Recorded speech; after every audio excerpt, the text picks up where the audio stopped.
Alors, cette thématique, ça dépend comment est-ce qu'on l'aborde. Notre collègue Foulques Chambardelot a fait le choix de la présenter, en tout cas moi je le ressens comme ça, d'une manière assez clivante, voire assez anxiogène. On peut aussi voir les choses totalement différentes, c'est-à-dire on a fait des choix politiques qui ne tombent pas du ciel.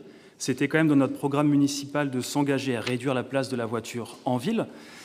Et de quoi on parle aujourd'hui? Vous avez fait une vidéo rue Edison, monsieur Foulques Chambardelot. Vous avez fait une vidéo devant des voitures qui sont actuellement stationnées sur des trottoirs, donc devant des voitures qui sont en stationnement illicite, qui sont passibles de recevoir une contravention.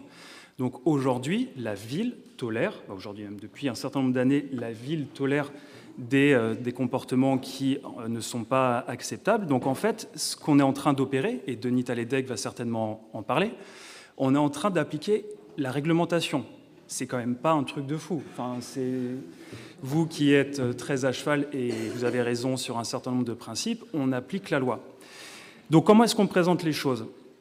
Vous parlez d'un certain nombre de pétitionnaires qui ne seraient pas, voilà, qui ne valideraient pas notre méthode. Nous, inversement, j'étais encore dans le bureau de Denis Taledec hier, on reçoit des mails de riveraines et de riverains qui disent « ne lâchez pas ». Ne lâchez pas, parce qu'on attend ça depuis des années, qu'on réduise la place de la voiture dans nos quartiers. Pourquoi? Parce que le déploiement progressif du stationnement réglementé va s'accompagner d'opérations de reconfiguration du stationnement en épi pour renforcer avant tout la sécurité des piétons et des personnes à mobilité réduite. On va améliorer la visibilité des cyclistes. Je ne sais pas si vous avez déjà eu la malheureuse aventure de vous faire en porte-tirée, c'est quand même extrêmement dangereux et donc on va redresser le stationnement sur de nombreux boulevards. Cette mise en place de places réglementées va aussi nous permettre de déployer les appuis vélos, le stationnement pour les deux roues motorisées, on va installer des bancs. Vous dites que personne enfin, en tout cas, je ne sais pas comment vous l'avez formulé, je ne veux pas détourner vos mots, mais vous dites que personne ne demande la gratuité en l'état. Or, c'est quand même quelque chose que vous avez soutenu au sein de ce conseil municipal. D'accord, ce n'est pas la demande des pétitionnaires, mais c'est quand même un élément que votre groupe a soutenu, apparemment ne soutient plus.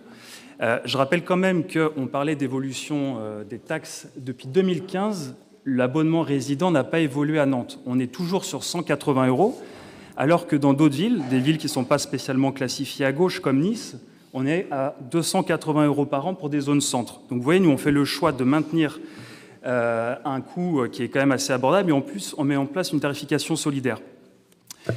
Bon, alors, sur la question aussi de ce quartier, très précisément, j'ai encore échangé, moi, hier après-midi, avec des riverains aussi.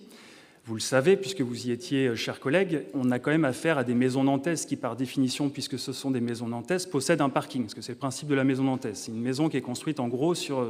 C'est un peu plus complexe que ça, mais sur un garage. Alors, vous me dites, ou certains pétitionnaires peuvent dire, oui, mais on met nos vélos dedans. Mais en fait, ce n'est pas la place. Quand vous achetez un meuble, quand vous achetez, par exemple, une table pour le mettre dans votre cuisine, vous mesurez d'abord votre cuisine et ensuite, vous achetez la table en conséquence. Nous, on ne peut pas tolérer le fait que des personnes aient déployé des stationnements vélos et déployé potentiellement une cave ou une chambre dans un garage et qu'il y ait du stationnement illicite juste en face.